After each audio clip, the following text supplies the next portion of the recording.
আগামী 24 ঘন্টার মধ্যে আমরা একটি অন্তর্বর্তীকালীন জাতীয় সরকারের প্রস্তাব করব।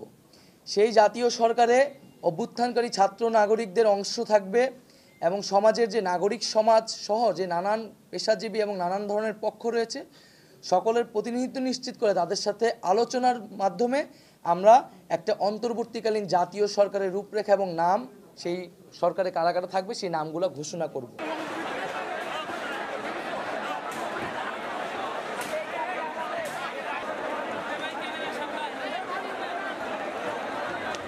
জীবনের নিরাপত্তা, রাষ্ট্রীয় সম্পদ রক্ষা করার দায়িত্ব এখন আমাদের। তাই সারা দেশের মানুষকে আবারও আহ্বান জানাচ্ছি, আপনারা শান্তিপূর্ণভাবে অহিংসভাবে অবস্থান নিন এবং আমাদের দেশ গঠনের জন্য প্রস্তুত হন।